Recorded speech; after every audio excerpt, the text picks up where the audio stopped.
हम लोगों से कितने वैष्णव अपराध बनते हैं, कितने रसिकों के प्रति अपराध। अभी पूरा भारतवर्ष एक महापुरुष का अपराध कर रहा है वृंदावन में। उनकी वाणी सब सुनते हैं, उनकी वाणी से कितने लोग जीवन बदलते हैं, लेकिन एक बात का अनर्गल अर्थ निकाल करके सब अपराध कर रहे हैं। लग रहा था कि लोगों में भक्ति बढ़ रही है, लोगों में प्रेम बढ़ रहा है, लोगों में भाव बढ़ रहा है, लेकिन अब सब खत्म होगा।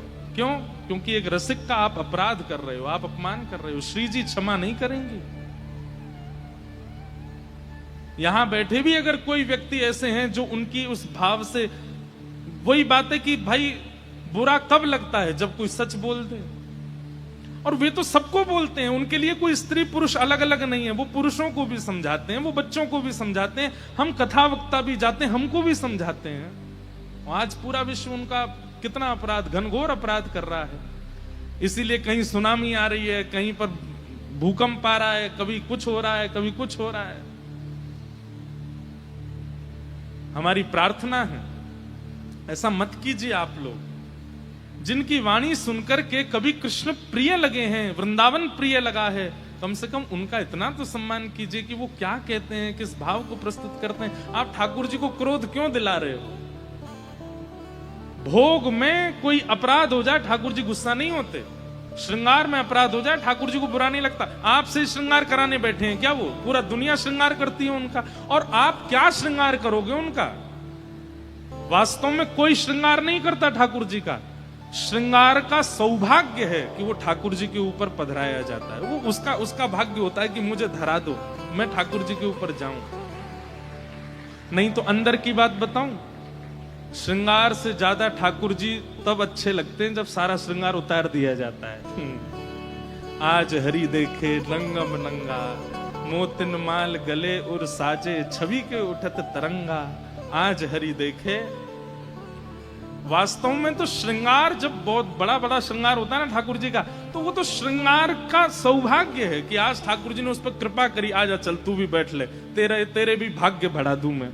जैसे कई लोग ज्यादा पॉपुलर होने के लिए प्रधानमंत्री के संग फोटो खिंचवा लेंगे, मुख्यमंत्री के संग फोटो खिंचवा लेते हैं। अब लोग बाग यूं कहें, देखो प्रधानमंत्री का सौभाग्य इन्होंने मेरे संग फोटो खिंचाए।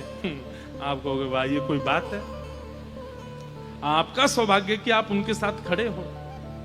ठीक वैसे ही नूपुर से लेके मुकुट तक ये पूर्व जन्म के कोई महापुरुष संत रहे हैं जो इस बार श्रृंगार बन के आए और ठाकुर जी ने इनको धारण करके इनको कृतार्थ किया। बाकी ठाकुर जी को श्रृंगार की आवश्यकता नहीं। रोटी सब्जी दाल चावल जो आप बना करके 56 भोग पधराते हो, उससे ठाकुर जी का पेट नहीं भरता, बल्कि वो अन्न सामग्री कोई पूर्व जन्म के ऋषि हैं जो तप करके इस बार अन्न बने हैं और पक करके ठाकुर जी की थाली में पहुंचे हैं। ठाकुर जी हमको स्वीकार कर लें। ठाकुर जी को आवश्यकता, इनसे ठाकुर जी को बुरा नहीं लगता है कि आपने भोग अच्छे से नहीं लगाया, श्रृंगार अच्छे से नहीं किया, आरती नहीं करी, दीपक नहीं जलाया। इन सब से कभी ठाकुर जी नाराज नहीं होते। ठाकुर जी को दुखी करने का एक ही कारण है और वो है भक्त अपराध, वैष्णव अपराध। और भक्त अपराध वैष्णव अपराध से बचने का एक ही उपाय है। जब जब कोई आपके सामने रसिक आ जाए, चाहे परिचित है चाहे अपरिचित है, पर उसकी वेशभूषा से पता चल जाए कि रसिक है, तुरंत सिर झुका के क्षमा मांगो। और कम से कम प्रत्येक दिन 10 से लेकर के 100 वैष्णवों तक से जितना ज्यादा हो सके सबको प्रणाम करो और क्षमा मांगो कि हमें क्षमा कर देना, हमसे अपराध हो गया। आप कहोगे, पूछेंगे कब हुआ अपराध? बोले हुआ तो कुछ नहीं है, लेकिन महाराज जी बोल गए इसलिए मांग रहे हैं हम। ऐसा मत करना, अपराध सबसे होता है, इसलिए सबसे क्षमा मांगो, हमें क्षमा कर दीजिए, हमें क्षमा कर दीजिए। जितने रसिकों से वैष्णवों से आप क्षमा याचना कर लेंगे उतनी जल्दी अपराध मुक्त होंगे, ठाकुर जी उतने प्रसन्न रहेंगे। बस उनके रसिकन को खुश रखो। तो आप जो ये कह रहे हैं कि क्या संत और गुरु कृपा भगवत दर्शन के लिए जरूरी है, ये प्रश्न नहीं है, ये उत्तर है। ठाकुर जी को धराधाम पर आने के लिए कोई आवश्यकता नहीं है। कितनी बार ठाकुर जी कहते हैं, भगवान स्वयं राम कहते हैं कि मैं जितनी देर में लक्ष्मण पलक झपकता है ना, इतनी देर में असंख्य रावणों का वध कर सकता हूं बैठे बैठे। लेकिन ये पूरी लीला करने का अभिप्राय क्या है? बोले रावण का वध तो मैं बैठे बैठे कर सकता हूं, पर सबरी की इच्छा बैठे बैठे पूरी नहीं होगी।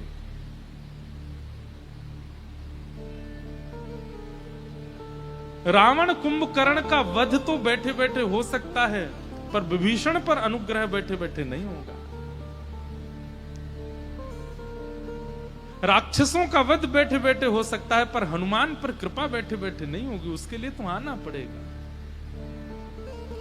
हिरण्यकश्यप को मैं बैठे बैठे मार सकता हूं, लेकिन प्रहलाद पर कृपा करने के लिए तो मुझे जाना पड़ेगा। ठाकुर जी परम सत्य हैं, लेकिन वो कभी कच्छप बन के आते हैं, कभी वराह बन के आते हैं, कभी नृसिंह बन के आते हैं, राम बन के आते हैं, परशुराम बन के आते हैं, कृष्ण बन करके आते हैं। जरूरत नहीं है ठाकुर जी को। उस काल में कोई हरिप्रिय हुआ है जिसके लिए ठाकुर जी आए हैं।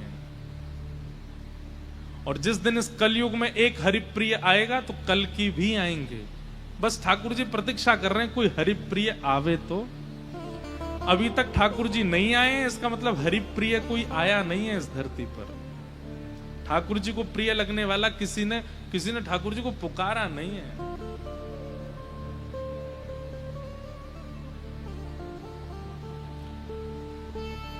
ऐसे परम सत्य परमात्मा जो पृथ्वी जल अग्नि वायु आकाश को भी अपने वश में रखते हैं, जिनको जन्म लेने की आवश्यकता नहीं है, जिनकी कभी मृत्यु नहीं होती है, वो परम सत्य हैं। लेकिन एक किसी परम वैष्णव की इच्छा की पूर्ति के लिए अवतार धारण करके आते हैं, अनुग्रह करते हैं, कृपा करते हैं। ऐसे परम सत्य परमात्मा को हम प्रणाम करते हैं। सत्यम परम धीमहि।